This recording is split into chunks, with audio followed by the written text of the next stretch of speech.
This Exodus 1, aka Sky, aka Trigger Ranking in this bitch. So what's happening, y'all? Um, Shit, it's about to get it started early Monday morning, man. Happy Monday, everybody. I hope everybody having a good day at work. I'm working right now, so hope everybody have a good day at work today. Y'all coming in, y'all let me know where y'all coming in from. Whatever city, state, Providence, Sovereign, wherever you coming in from. Get in the comment section. You got a question? Get in the comment section. Ask me. I have no problem. We can talk about it. Try to keep the comments at respectable, because try to like have respect. And guess we're about to get started, man. We gotta hit that bomber cloud out here.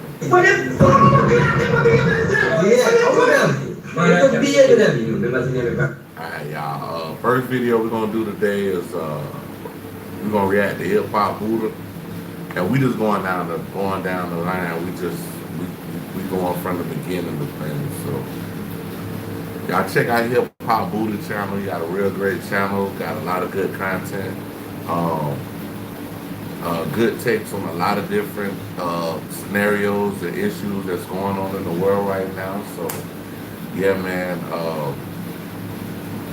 I just want to appreciate y'all for coming in, donating, supporting the channel. I appreciate everybody, man. I thank y'all for everything y'all done did for me. And this YouTube journey has been great, and I look forward to my future on YouTube being even greater. So, oh yeah, y'all check out my second channel. I started a second channel like a little while back. I gotta look and see when I started it. The name of the channel is Soda Phantom X. Soda Phantom X, and all of it's like together. So let's get started on this hip hop Buddha video. The thumbnail said it was a Warren Harlem. And it talks about Dame Dash demands $300 million from Cameron in shocking defamation lawsuit. So let's get into it and see what's going on. Yo, we back with another one. Harlem. We got a problem. Dame Dash is suing Cameron for $300 million for defamation. Come on now. Dame. Come on, cracked man. on Cameron because you said 50 Cent slapped his hips, his pockets, whatever. You say you didn't want to be in the pep game. You accuse him of that's defamation. It's like when Dame say something about you, he's funny, he cracking a joke, it's Harlem. But when you say something about Dame, it's defamation, and he taking you to court. Yeah, he filed. This is crazy, man. $300 million lawsuit is crazy. Question: do y'all think Dame is gonna be able to win that lawsuit with Cameron? You think he's gonna win that $300 million, or they gonna send him about his way when he get to court? When he get to court, do you think the judge is gonna be looking at him like?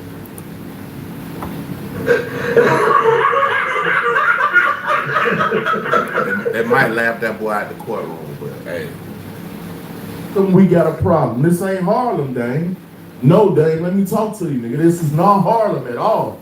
You know what I'm saying? But let's get into it, man. Oh boy, here we go, you guys. Looks like Dame Dash has officially lost his damn mind. Now, after going back and forth with Cam for the last couple of months, Dame finally said enough is enough and he's going legal. That's right, you guys. If you can't beat somebody on social media, if they're joking on you way too much and your feelings get hurt, all you gotta do is just threaten a lawsuit. That's unfortunate. Now, a couple days ago, Cam went on his show to respond back to Dame Dash and all the lies Dame has been spewing against him. Bro, Big L is not your man. This whole shit don't even make no sense. First of all, I'll say this real quick because we gotta move on. Me, you, and Big L going to get drugs or riding around Harlem don't even sound. So the story is that Hold on, let me cut it, fam. Let me cut all over.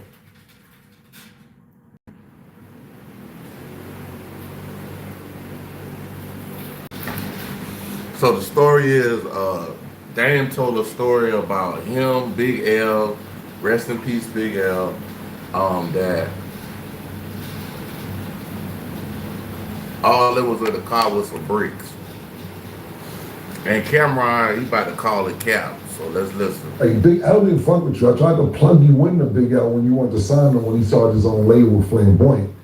And y'all was trying to sign him. But Big L brother, Big Lee and Reg, they didn't like you. If you had 3 bricks in the car, or you was on the way to get 3 bricks in the car, on the way to get bricks, whatever fucking lie you told, story you told, you wouldn't have made it home. Big L, man. Mace, right? Yeah. They lied to me. Dame is in this dark ass room, apologizing to Jay-Z, Leor, Steve Stout. Matter of fact, Nick, let's go to the clip. Out of my business, I have no beef with anybody. Pause. I'm looking past it. So somebody come in here, they say Trump USA, but the USA, I don't know, it ain't looking too good right now, bro. Our country been divided, but after week before last, yeah, it really got divided.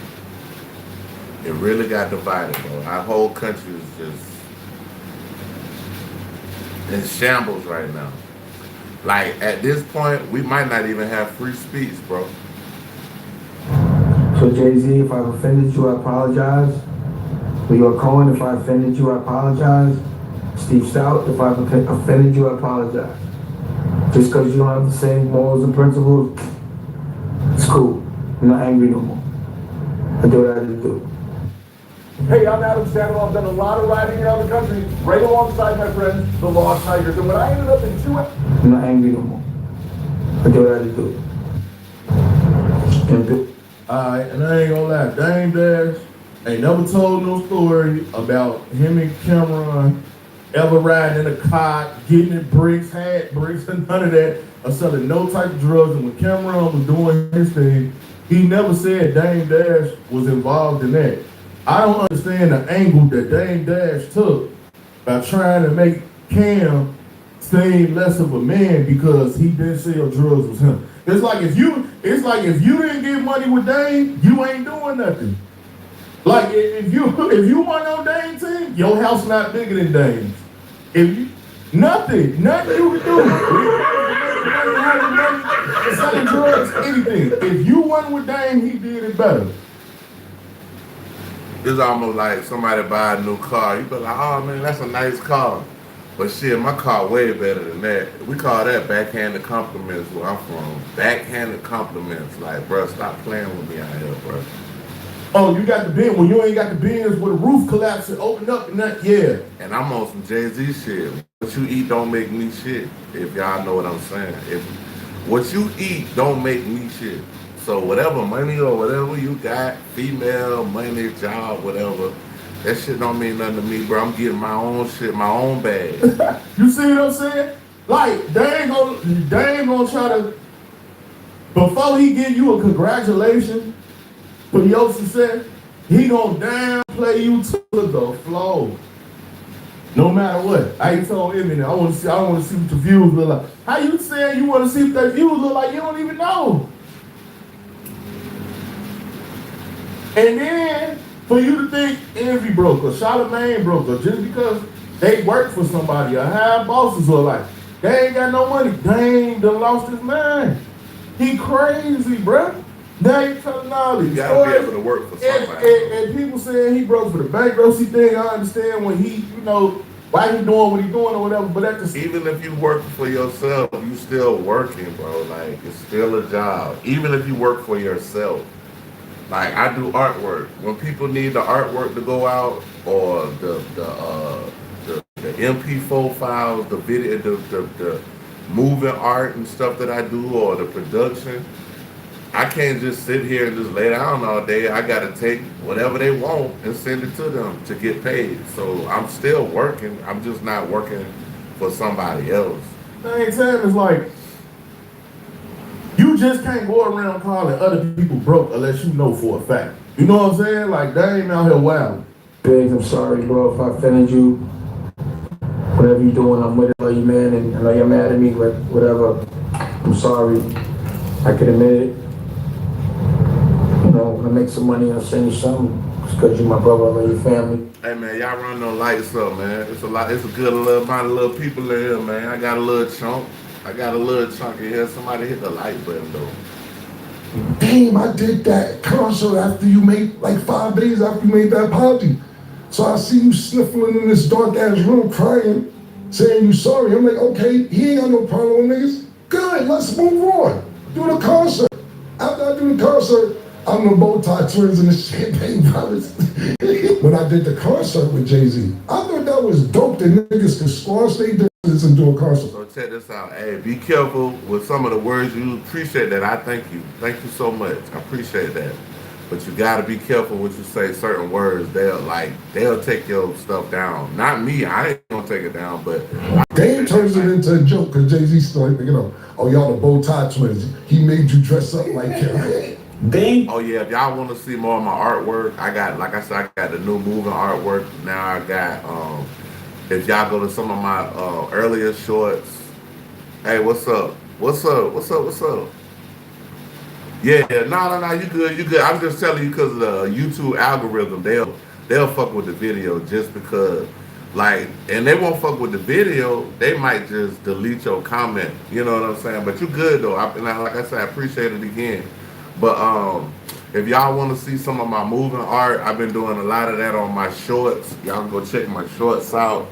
Also, y'all go to my my Instagram, all of it in the description. Y'all want to support the channel, y'all hit the cash out, whatever, you know. Dan came to a realization that he cannot keep going back and forth with Cam. And if you do send me a cash app, please put for YouTube.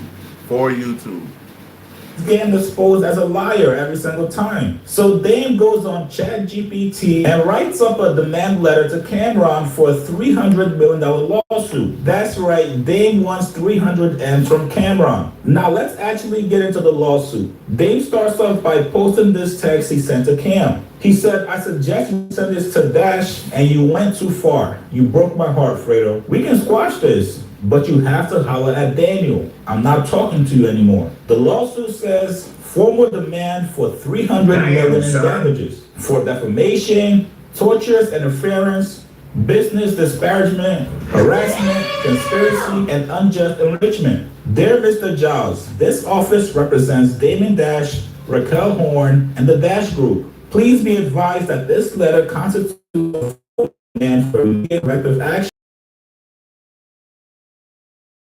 That lawsuit is not hard. This is not Harlem, Dame. And you know it's not. Man, shout out Hip Hop Buddha, man. We're gonna find another one. I'm gonna go to Star Snitch, bro. Like, they got some. Let me check out Star Snitch. See what they got.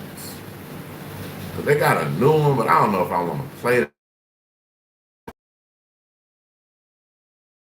We reacting, so I don't think it's gonna be nothing crazy.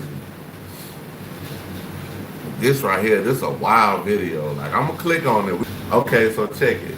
This is C,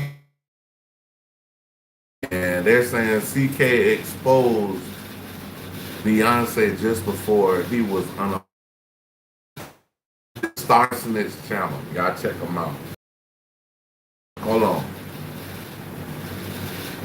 Awful, unlistenable, and just, quite honestly, just noise. It's not music. It's disgusting. Can you believe this? Beyonce, even though she's, I guess, one of the biggest music stars ever, I find her music to be awful, unlistenable. This CK talking, bro. Beyonce, even though she's, I guess, one of the biggest music stars ever, I find her music to be awful, unlistenable, and just, quite honestly, just noise. It's not music. It's disgusting. Can you believe this? Like, that shit ain't noise, bro. Organized noise, cause that Beyonce got talent, bro, and she got, you know, I don't care what you say, she coochie to me. Kirk straight up dragged Beyonce, one of the biggest icons alive, calling her music not just not his taste, but trash, unlistenable noise, and disgusting. That's not a casual critique. That's a full-on hit job. The man didn't just say he didn't vibe with her. He went all the way in. And when he aimed his shots at Queen Bey, a lot of people saw it as way more than his usual culture war noise. To them, it was another example of how his fire always seemed to scorch women, people of color, and voices that dared to step outside the margins. Joy Reid and Michelle Obama and Sheila Jackson Lee and Ketanji Brown Jackson were affirmative action picks, you would have been called the. But now they're coming out and they're saying it for us. They're coming out and they're saying, I'm only here because of affirmative action. Yeah, we know you do not have the brain processing power to otherwise be taken real seriously. You had to go steal a white person's slot to go be taken somewhat seriously. This wasn't just about Beyonce. It exploded into a much bigger conversation. Folks started saying Charlie wasn't just ranting for clicks. He was helping cement the rage, bitterness, and division. He didn't just cashed out while the country hated him. And whether you loved or hated him, you can't deny. He profited off chaos. Now here's the hard truth. I'm sorry, CK gone. I'm sad for that, but I'm sad for all of my people that I lost to. So. While everyone agrees the way his life ended was brutal and wrong, many are pointing out that you can't erase his record. Kirk left behind a paper trail of bigotry, sexism, Islamophobia, homophobia, transphobia, and countless offensive comments targeting people of color. You will never live in a society when you have an armed citizenry and you won't have a single convict. That is nonsense. It's drivel. But I think it's worth it. I think it's worth to have a cost of, unfortunately, some index every single year, so that we can have the Second Amendment to protect our other God-given rights. And that's crazy because he said he felt like it should be some sacrifices made because of the rights that we have. So, and he was, unfortunately, he was a casualty of our Second Amendment right. That is a prudent deal. It is rational. Nobody talks like this. They live in a complete alternate universe. The story is still blowing up everywhere. Charlie Kirk, one of the most well-known conservative activists in America and a loyal ally of Donald Trump, was struck down in the most shocking way imaginable. It all went down at Utah Valley University, right in the middle of an outdoor event packed with thousands of people. Witnesses say Kirk suddenly grabbed at his neck. Pure chaos, people running for their lives, some frozen, unable to believe what they had just seen. We know Hollywood is a place where are sacrificed. For their lives, some frozen in shock, unable to believe what they had just seen. We know it's very obvious to us that you were not smart enough to be able to get it on your own. I couldn't make it on my own, so I needed to take opportunities from someone more deserving. You know, this is how arrogant Joy Reid. I can't I disagree with him with that all the way, because you could say that, but then you got people like Obama, you got people like Martin Luther King. They went to prestigious schools, even if it was an HBCU, and transferred to another greater college than the HBCU that they actually went to. I'm talking about Martin Luther King with the HBCU, but he actually transferred and went to a greater college. Obama went to a great school. I mean, it's a lot of black people that's getting in these schools, but I don't know, like, they keep talking about the DEI stuff. Ketanji Brown Jackson, Michelle Obama, and Sheila Jackson Lee are. They're so narcissistic, they think this is persuasive. They think we're like, oh, of course. That's why we need affirmative action, because you have impressed us with your brilliance. Of course. But just speaking for you know, my side, I'm just saying. Oh no, imagine the world without Sheila Jackson Lee or Michelle Obama or Ketanji Brown Jackson. They think this is persuasive. They think activists that hate people. Honestly, through. Kirk was addressing a crowd of about 3,000 at what was supposed to be the first stop of a 15-city nationwide tour organized by Turning Point USA, the very group he co-founded. But while he was taking questions from the audience, everything shifted in a split second. Kirk lurched forward, clutching his throat, and within moments, blood was gushing as he toppled to the ground. Emergency crews rushed him to a nearby hospital, but reports confirmed he didn't make it. What's even more unsettling is how it happened. Authorities say the shot came from the Lucy Center about 20 minutes into his speech. Drone footage later revealed police tape roping off a rooftop section of the building. And here's the kicker. The distance from that roof to Kirk's chair was roughly 140 yards, easily within the kill range of a trained marksman. This wasn't random. It looked clean, calculated, and terrifyingly professional.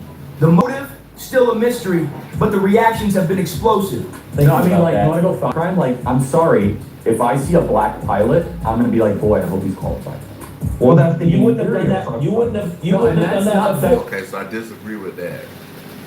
He said if I see a black pilot, he said, I'm thinking in my mind, this is what CK said. CK said,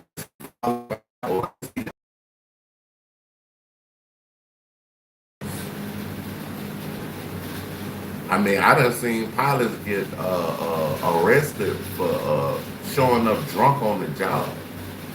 And yeah, good to say they didn't look like me.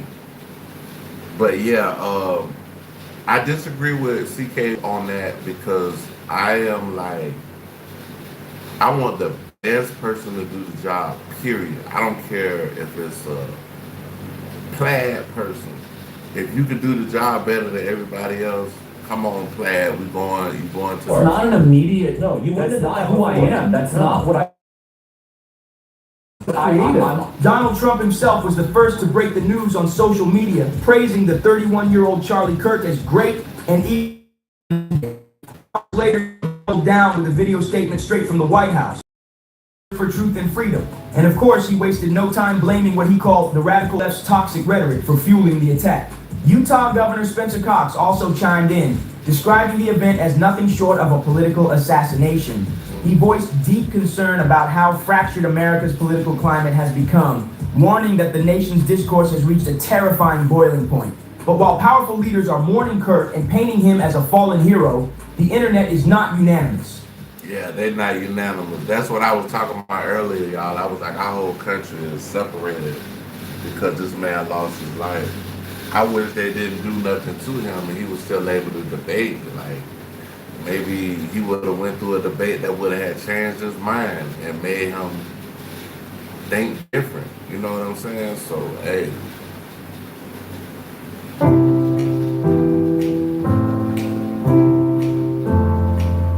As a fallen hero, the internet is not unanimous. Therefore, when it comes to pilots or surgeons, if I see somebody who is black, as I said on the show, I'm going to hope that that person is qualified. That's what I said, which of course is different, because they're begging the question, we're not hiring based on merit anymore. We're hiring based on race. Many people online are saying flat out that he doesn't deserve sympathy, arguing that he was a cruel man who built his brand by disrespecting marginalized groups. And the receipts, they're everywhere. For example, Kirk once went on record saying that prominent black women didn't have the brain processing power to be taken seriously. Yes, he actually said that. The clip came from the Charlie Kirk show where he singled out MSNBC host Joy Reid, former First Lady Michelle Obama, Texas Congresswoman Sheila Jackson Lee, and even Supreme Court Justice Ketanji Brown Jackson. Many people. The answer is yes, the baby would be delivered. Charlie Kirk didn't just mention these women, he named them one by... I think Ketanji Brown, like, I don't know, like, I'm just saying, like, I don't feel like all this DI hire stuff is basically what he should have been focusing on. I think he should have been focusing on some different views and values to connect the country, because they was already saying he was going to be considered for president in the future. So I think if he would have switched up, changed his ways, and tried to bring everybody together, if he was still alive right now, I feel like the whole country probably would have went with him. For real, real talk. I feel like the whole country would have went with CK. If he would have changed his ways and tried to do and go rogue on what he was saying and go like try to go all the way to what like different of what he was saying, he might have been, you know what I'm saying? Keep the God in it. Keep the God part. Keep the God part in it though. Won 4 of the most prominent black women in America and then dropped words that left jaws on the floor. He basically claimed that their own acknowledgement of affirmative action was a confession that they weren't bright enough to succeed on their own merits. In his words, if we would have said 3 weeks ago that Joy Reid, Michelle Obama, Sheila Jackson Lee, and Ketanji Brown Jackson were affirmative action picks, we would have been called names. But all of them are some great women. I ain't gonna lie, those are great, powerful women that know their role and spread the whole part of, you know.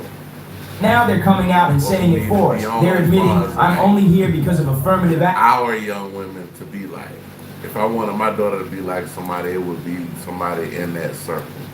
Just to be honest with you. Action.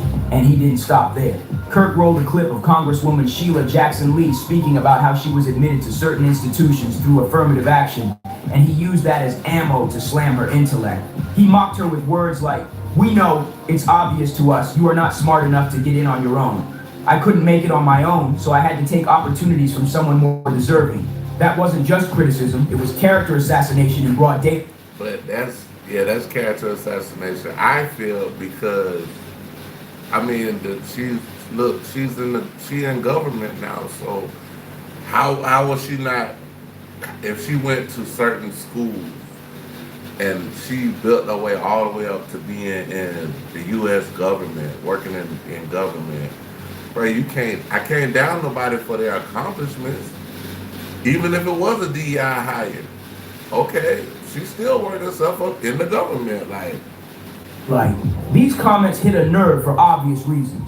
We're talking about women with serious academic receipts. Hey, Joy Reid earned her undergraduate degree at Harvard. Michelle Obama not only went to Princeton, but also graduated from Harvard Law. Sheila Jackson Lee started at NYU, transferred to Yale. Say she went to Princeton and graduated at Harvard and finished off at Harvard. Come on, big dog. And later completed UVA Law and Justice Ketanji Brown Jackson. She's a product of Harvard College and Harvard Law School. Justice Ketanji Brown Jackson. She earned both her undergraduate and law degrees from Harvard, credentials that speak for themselves. So when Charlie Kirk said that women like her, Michelle Obama, Joy Reid, and Sheila Jackson Lee don't possess the brain processing power to be taken seriously, people instantly called. I disagree with him 100% on that. On that, those women that he just named don't have brain processing. I don't believe that. If that's the case, why did Trump's wife repeat the same speech that Michelle Obama wrote or whatever? It out as beyond problematic. And that's facts. Especially considering Kirk himself only attended Harvard College for a single semester before dropping out. The contrast couldn't be more glaring. Critics tore into his claims, pointing out how dangerous his rhetoric really was. Kirk's suggestion that these women were somehow stealing a white person's slot wasn't just insulting. It carried the ugly implication that only white people are entitled to sit in prestigious roles like First Lady, TV host, or even Supreme Court Justice. That kind of logic revealed the... And that's all the way wrong. I'm gonna be honest with you. Let's just say hypothetically, every president from after Trump, the next president is gonna be black, and the next white president will be another 100 years from now. What if that happened? Then what y'all gonna say? So, root of his bias, and people online weren't letting it slide. And trust, it didn't stop there. Kirk had a long track record of dropping comments that were offensive at best and downright vile at worst. At one point, he flat out said, if I'm dealing with somebody in customer service who's a moronic black woman, I wonder, is she there because of her excellence or because of affirmative action? That wasn't a slip of the tongue. now, at the end of the day, if I go to fast food in my neighborhood, most people work there, they're black. Sometimes you do have some people that have attitudes at work and will not do the right thing as far as being at work and being, customer service.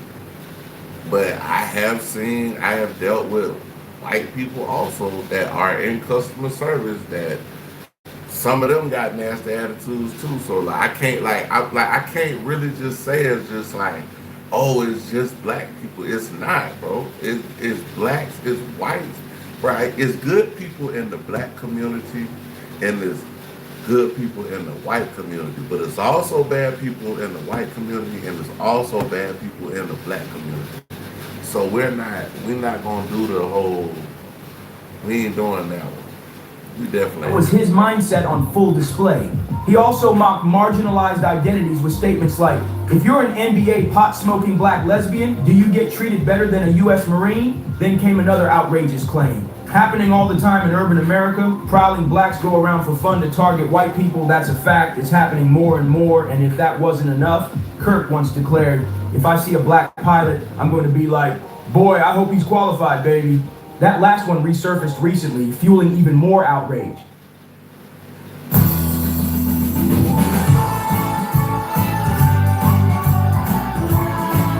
Qualified, baby. Okay, so that check it out though. Even though everything that he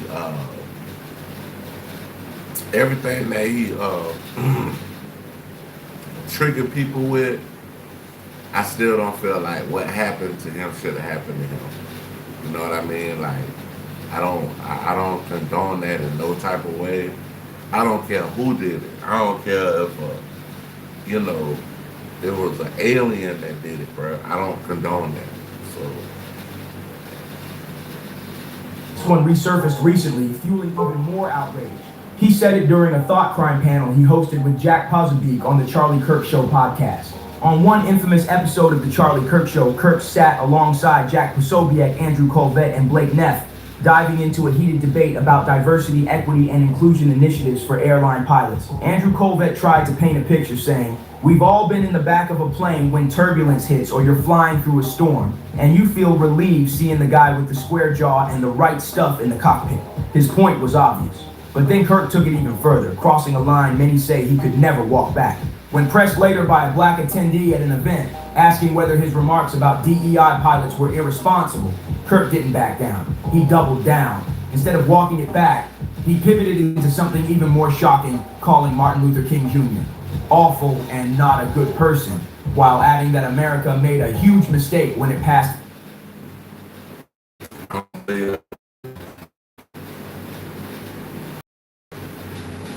I don't believe that Martin Luther King was an awful person. I don't believe that. I don't believe that part. The Civil Rights Act of the 1960s. The gasp from the audience said it all. This wasn't just political commentary, it was outright hostility toward progress. And just when you think it can't get any worse, it does.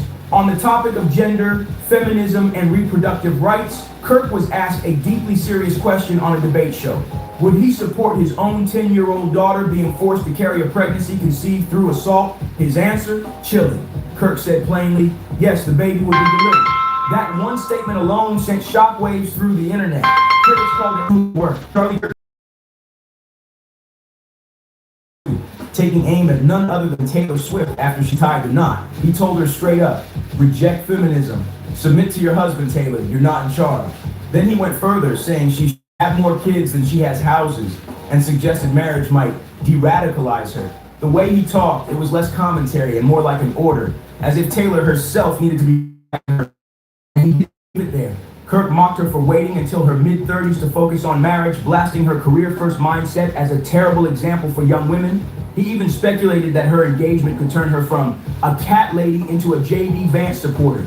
To fans, this wasn't just disrespect, it was condescending, sexist, and dripping with judgment about how women should live their lives. Then came immigration, and this is where things really heated up. Kirk declared, America was at its peak when we halted immigration for 40 years and dropped our foreign-born population to its lowest point ever. We should be unafraid to do that again. He accused the Democratic Party of hating America, claiming they wanted the nation to collapse, and loved it when... I ain't gonna lie. If 40% of foreigners leave America right now, America probably would fall. Because y'all gotta remember, we got a large foreign population, and we're not just talking about, we're talking about all over the world. It's people from everywhere in the world living in America right now. Hold on, y'all. I'm gonna answer, I'll be right back. And like that, we back. To collapse. Loved it when America becomes less white. He openly promoted the Great Replacement conspiracy, insisting it was happening daily at the southern border as part of a plan to replace white rural America with something different. And if that wasn't enough, he also took shots at Islam. While trying to wrap his words in the idea of freedom of religion, his tone made it clear. He saw Islam as a threat, and he wasn't subtle about it. Charlie Kirk didn't mince words when it came to Islam either. On his show, he declared, "Large dedicated Islamic areas are a threat to America. We've been warning about this, and we don't care if there's backlash." He went as far as to say Islam was not compatible with Western civilization, and even described it as the sword the left is using to slit the throat of America. Statements like that weren't just controversial. They lit up the internet with outrage every single time. But here's the bigger picture. Critics say these weren't isolated outbursts. The resurfacing of his comments about Beyonce only added fuel to the argument that Kirk was part of a much larger pattern, a pattern where he worked tirelessly to paint America as a force of whiteness and Christianity, using rhetoric that was laced with hostility. It's crazy, like, it's just one man views have split a whole country down the middle, and that's crazy.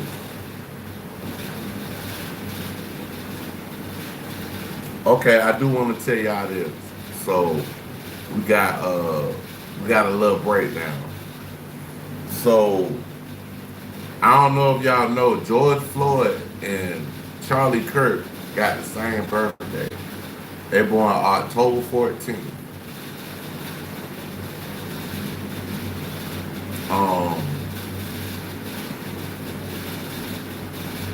Craziest thing, Trump was born on the 14th, but not of the same month. Both of them was born on October 14th. So I wonder how it's gonna look on the days that they died. Like, that's crazy. And it's coming up. It's coming up soon. Like, that's coming up real soon. October 14th is gonna be both of their birthdays. So the whole world probably gonna realize it, like, when it's coming up. Like, people gonna be like, oh shit. Like, they're gonna put two and two together. Both of them was born on the 14th of October. Both of them were unalive because of neck issues. Like, do y'all think like something else is going on? But dressed up as legitimate political debate. He had a knack for taking raw bigotry and reframing it as if it were a serious intellectual position. And that's exactly why it landed him both a massive platform and endless backlash. So when you look at his jab at Beyonce, it doesn't feel like just one rant at a pop star. It feels like a snapshot of his entire legacy. Loud, dismissive, and consistently hostile toward women, minorities, and marginalized communities. Wow. And now, with his life cut short in such a violent and shocking way, people aren't only asking what he said about Queen Bey. So now the real question hangs heavy. Will history remember Charlie Kirk as a so-called fearless truth teller, or as a man who cloaked bigotry in the costume of commentary? That's the debate lighting up timelines right now. Some say his death should open the door for a raw conversation about his legacy, while others are put... Yeah, we should have a raw conversation about this man's legacy. We're going to check out O'Shea Duke Jackson. O'Shea Duke Jackson. Duke, like Duke of Earl Jackson. I think he's an African brother. I don't know if he's from America and moved to Africa, but I think... You know, as a mom of children with allergies, it's hard creating... White people have no problem with black on black crime. Smoking on Tuka, they didn't have no. So now we smoke on Charlie Kirk. Too far. Too far. Oh my goodness. So y'all didn't go too far with George Floyd. He has a family. Come on, white people, don't be hypocrites. When Charleston White first came out, he was a hit with the blacks. And then all of a sudden, we saw him take a different position. He started criticizing blacks more often, especially rappers. Not just rappers, even dead rappers, even dissing their kids and family members. And we saw a pivot towards, even talking about black unaccountability and even praising white people. America has been invaded. Do you think that white people have less power than ever before? Yes, and they mad about it. And I'm mad about it too. It was much better time when white people had no power. Yeah. Dang.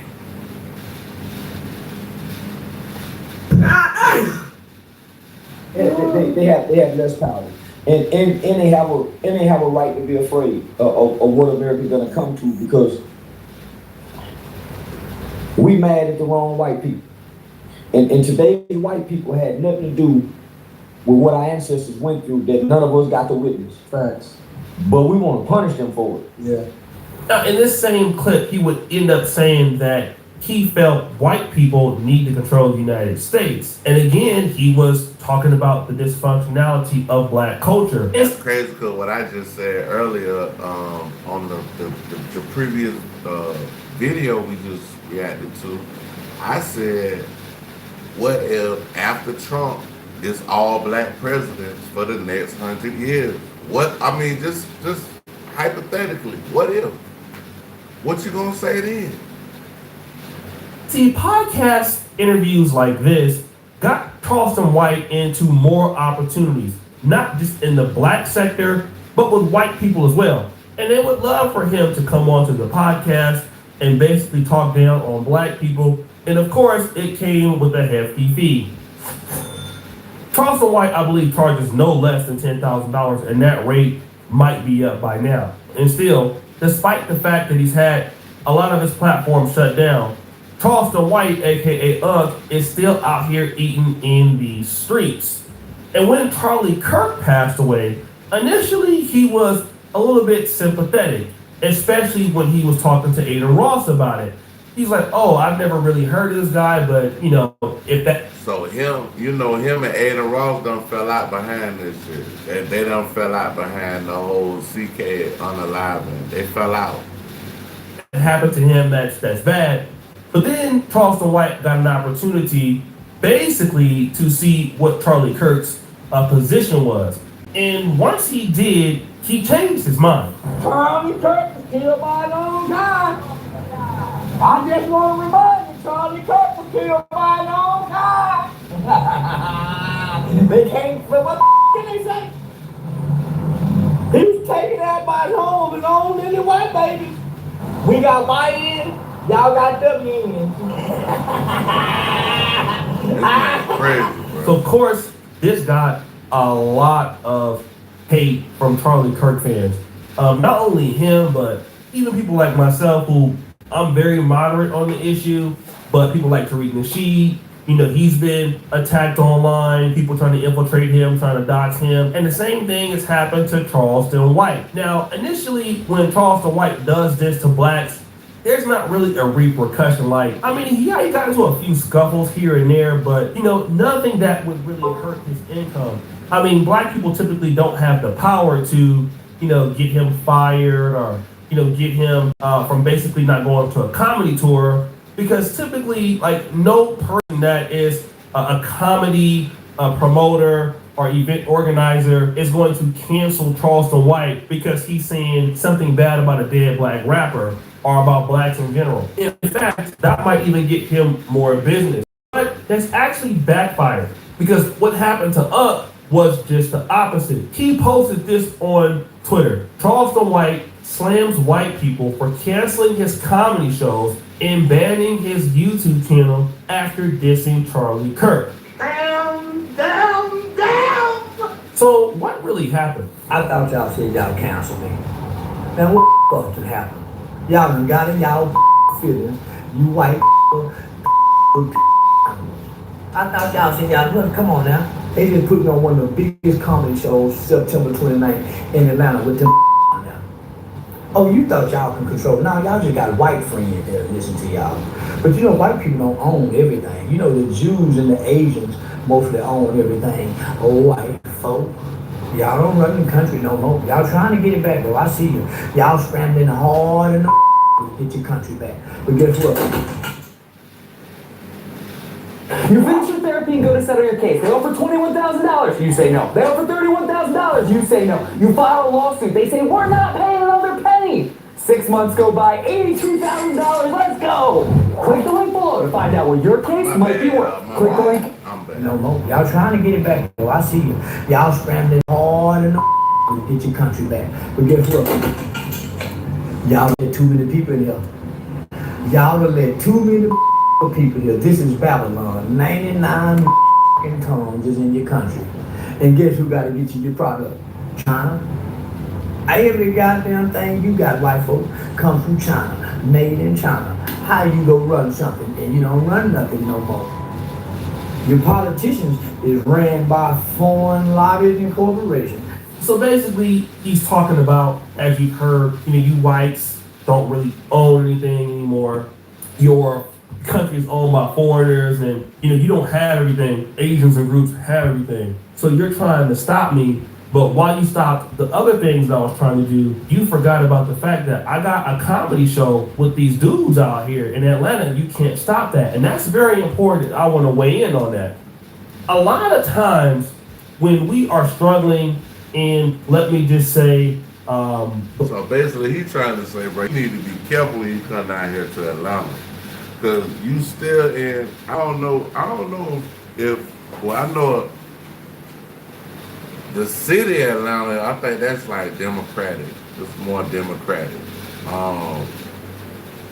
The state of Georgia, I think is red now, if I'm not mistaken. It might be blue. I thought it was red, but I don't know. White community, when we basically, don't develop our own economic systems, basically at the bargaining table of corporations. And we've seen that. Look at Will Smith. When Will Smith slaps Chris Rock, a lot of the money that he receives is basically on the front end with brand deals. Sometimes he produces, but not very much. And so once he slaps Chris Rock, his money opportunities were not there as much. Same thing with Jonathan Majors. However, we saw that was not the same with Tyler Perry, because Tyler Perry has studios. He owns a lot of the stuff that he does. He owns his IPs and everything like that, intellectual properties. So even though Tyler Perry is going through a similar situation, not equal, with these sexual allegations from the guy that he's dealing with, he's able to still thrive because he owns what he does. All right, and so Charlie Kirk, being in the black sector, allows him to own what he does. This is no different than Tariq Nasheed, no different than Corey Holcomb, even a guy like myself, O'Shea D. Jackson. We might not be in the economy like let's say mainstream media, but we are in the black economy, and that kind of protects us, being in the black sector. And so when you're in the black sector, you can talk like Corey Holcomb. Corey Holcomb says whatever the hell he feels like saying. And if anybody were to cut Corey Holcomb tomorrow, he has so much offline presence, like he would be back up and running, and his fan base is going to follow him. That's the difference. Same thing with Tariq Nasheed. The same thing with Dr. Umar. Okay, those guys. Stop the show. I'm nowhere near as popular as those dudes, but you get what I'm saying, right? They are going to. Nah, you pretty popular, O'Shea. You pretty popular, big dog. Like, you been out here doing this shit for a minute. Follow them everywhere they go. And now Charleston White is trying to explain. I'm reacting to you, so you gotta be white.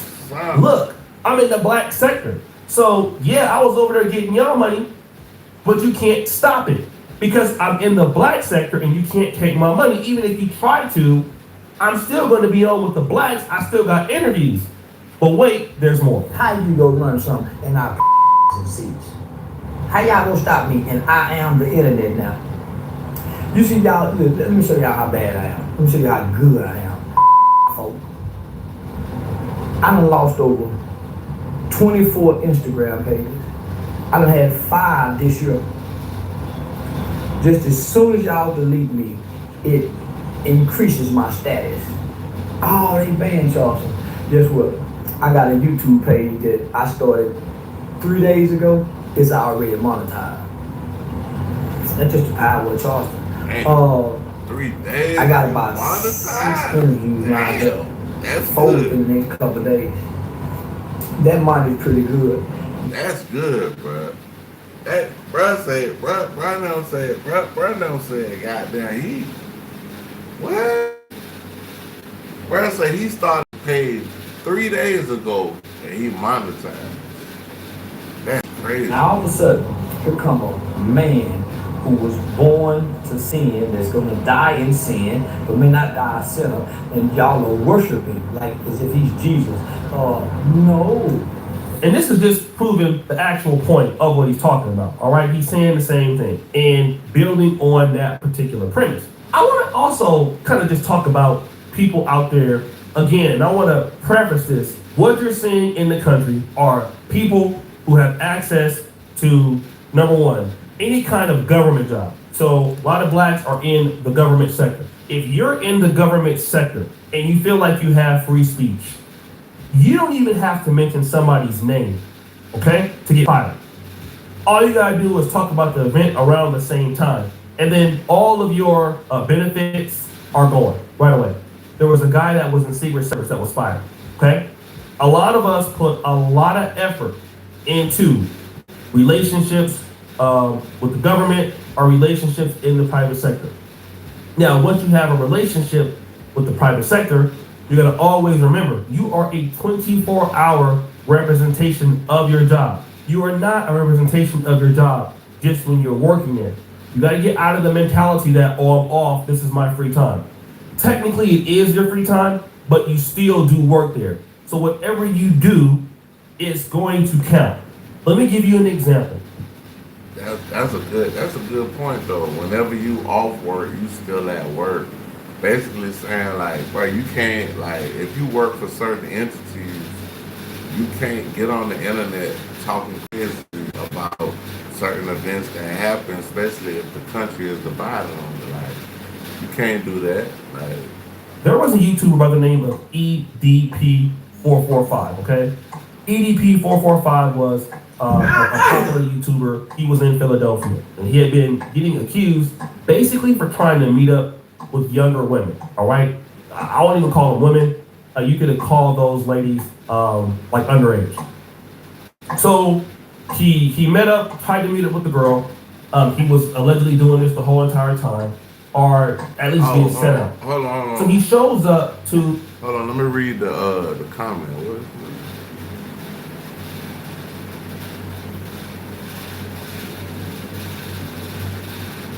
I can't even see that shit, bro. You from Asia?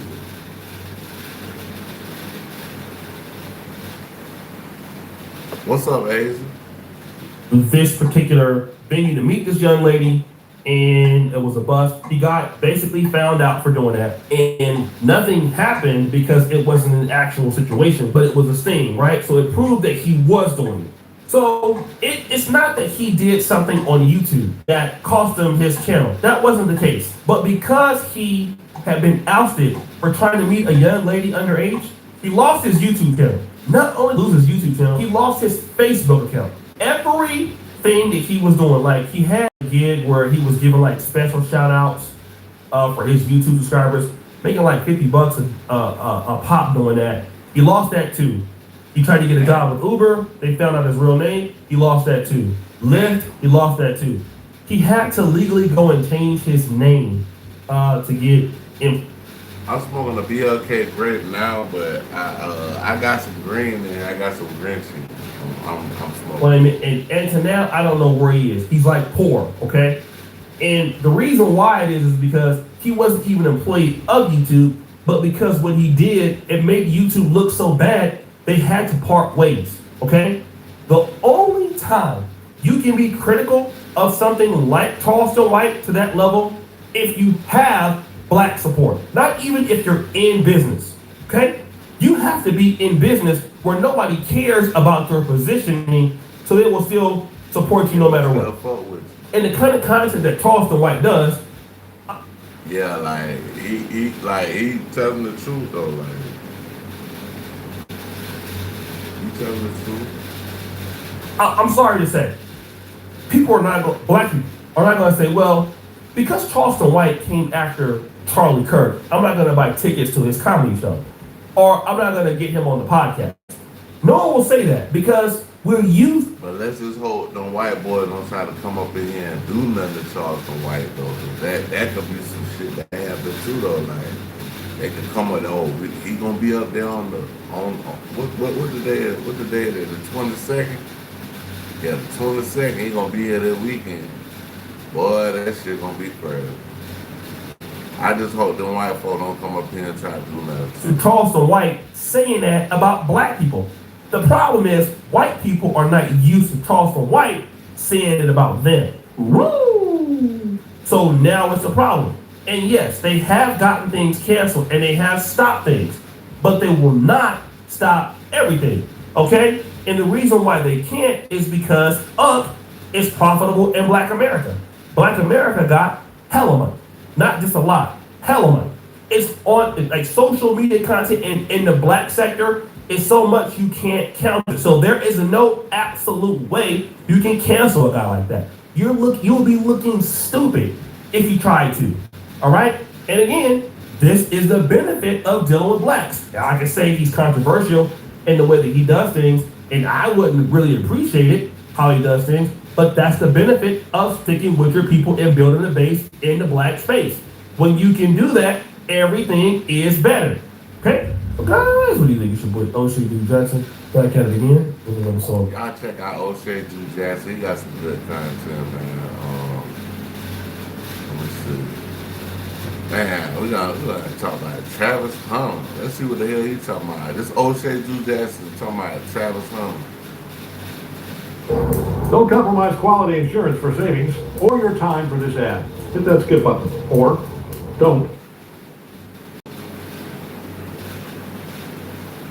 He needs to learn how to play receiver because the routes that he's running, they aren't crisp routes. 2025 was supposed to be an exciting year for Travis Hunter. Before that, he won the Heisman Trophy. He got drafted with the number 2 pick in the NFL draft, and he got over a $30 million signing bonus. Not only that, he got married to the love of his life, Lee Allen Nene. But that's not all. Clip. I found out I was pregnant February 4th.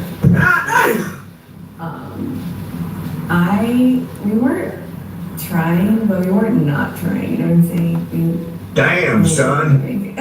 And Travis wanted babies really, really bad. I mean, he's wanted babies for a long time.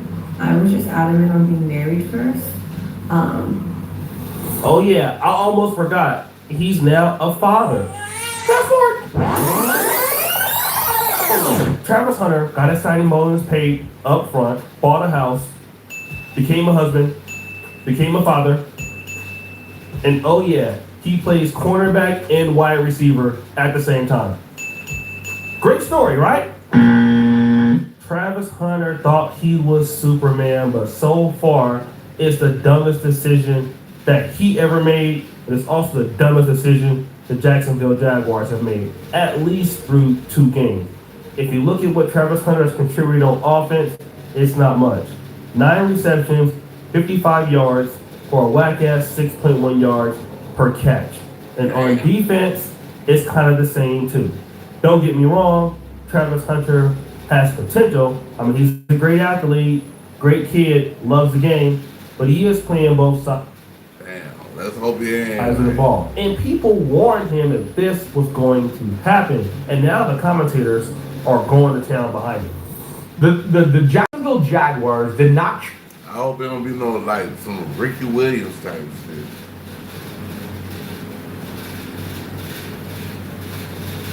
Ricky Williams is supposed to have a gold jacket. Trade up to the number 2 pick to get Travis Hunter to come and play on both sides of the ball, and us sit here and go, did he do anything good on either side of the ball yesterday? That's what you traded up for the number 2 pick for? Like, just to be like, oh yeah, he was okay at receiver. Oh yeah, he did some things on the defensive side of the ball. Like, that's not why you make the trade for Travis. But listen, I can't even say that, bro. What I can say is that y'all got to give him some time. This is first season. It's what, like, we 2 games in now? Like, I mean, we got, maybe 1, but 2 games in at least. You got to let him play. You got to see what he do during the season, bro. Like, you can't offer 2 games. Hunter, now Chris Sim is making a very, very important point here. Like, I know that they didn't spend the 2nd overall pick on Travis Hunter just for him to be average. They could have got a good cornerback or a wide receiver, or could have got a cornerback and a wide receiver in the 1st and 2nd round. They traded up in the draft and lost capital to get this guy, and the guy is not performing. But to be fair, it's probably not Travis Hunter's fault. Now, Steve Smith is doing an excellent job on his YouTube channel, breaking down things like this. And he has a reason why Travis Hunter might be struggling. When an offensive coordinator is breaking down the philosophy for that week, we all meet offensive linemen, tight end, wide receivers, running backs, quarterbacks. And we're all sitting there. And then they go over what the emphasis of this week, some of the nuances. And then after they do that, because the wide receivers have to sit and hear, hey, this is the blocking scheme on the run plays that we're doing. Son. Wide receivers, check force. Hey, tight ends, when they call this you call, you have to possibly go ahead and double down. If we're running, double down and go to the 2nd level. Then they break it off and say, hey, potty break. Hey, go get a piss. Go stretch your legs. Let's keep guys up. Let's not make them fall asleep. Then the offensive linemen leave. And now it's all predicated on the passing game.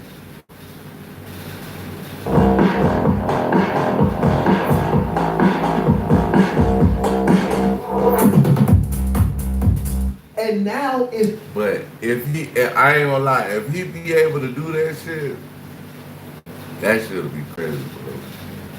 All predicated on the passing game. So Steve Smith brings out some very, very important points here.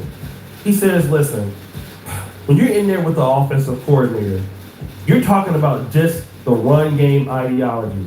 You're in there with the wide receivers, the tight ends, the offensive line. You're putting the emphasis on the sweep where the run schemes are going to be all this and that, right? And then after this, you're putting the run schemes and all of this, right? And he's making a point because he said when he played in the NFL, he got into the office or he got into the facility at 7 in the morning.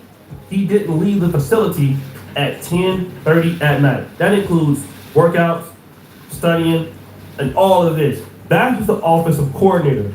But then he goes into more detail. And then after that, you break down to your position meetings, and then the wide receiver coach goes over, hey, I know that was a lot, guys.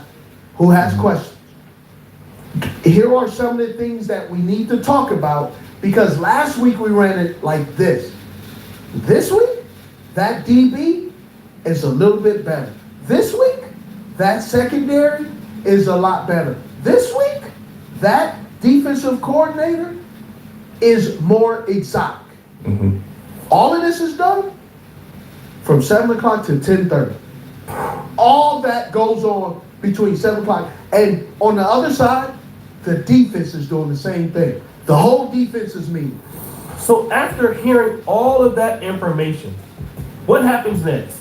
You then break down to your position coach, which is the wide receiver coach.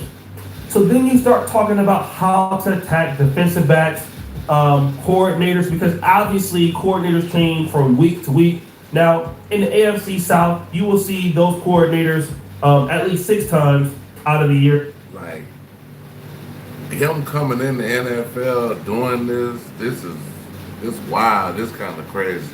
But you have 17 games. So you're out there learning new defenses, new ideas with your wide receiver coach every week. It's hard to do. Now imagine the wide receivers are doing all of that on one side of the ball, the defense is doing the same thing on the other side of the ball. So Travis Hunter plays defensive back or cornerback.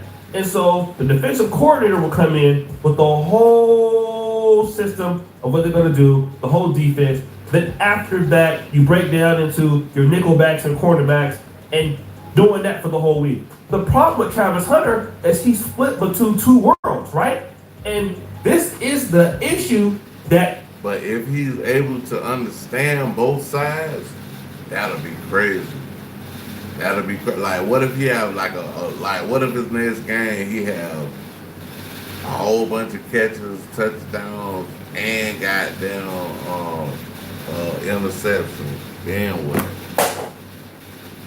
He's having. He young, bro. Even guys on podcasts bring this up in particular. Do you feel like Travis Hunter is going to be a bust?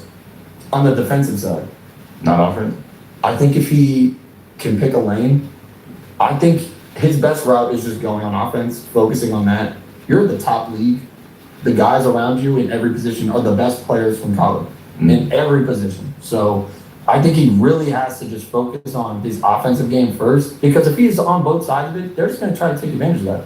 Yeah. I saw it on a fourth down play. He was guarding Andre Isiobas, whoever that guy is, and he PI'd on a fourth down. They just threw it his way because they knew that he was probably the weakest cornerback out there. So teams got a target on him. I want to give a shout out to Sandbox Sessions podcast. Shout out to them. Go check them out. They make a really, really good point, right? Check them out. There was a point in the game where Jacksonville Jaguars were actually winning, and I believe they were playing the Bengals. And Travis Hunter was in the game. I believe he was playing nickel, and he got a pass interference on the fourth down. And he basically should have played that zone better, but he followed the person instead of just defending the zone. And so because of that, it cost them likely the game. And so the reason why that's the case is because he's not spending enough time with the defensive coordinators. And so now, because he has all of this pressure on him, the team spent all this money and they want him on offense and defense, he's not able to do... I think he's going to do good, though. I think he's going to do real good. Do anything good at all. He's now given lackluster numbers at wide receiver. He's given lackluster numbers at cornerback. And now that's just the problem. So what is the situation that we're also seeing? Well, people are also criticizing his route running, all right? That's one of the things at the level of Travis Hunter. He's not an elite route runner, okay? And so this is one of his problems. And as you can see here, I mean, obviously anybody can drop a pass, but anybody who can look at, agility and running routes, it's clear that it's not as smooth as it needs to be. And that's just because it's not repetition, all right? So what am I trying to say? Well, basically, the idea is Travis Hunter needs to just focus in on one position, which most likely would be wide receiver. He should improve his skill at wide receiver. And then at certain points, he can come in and be a cornerback later. I gotta understand this, man. No matter how big our ego is,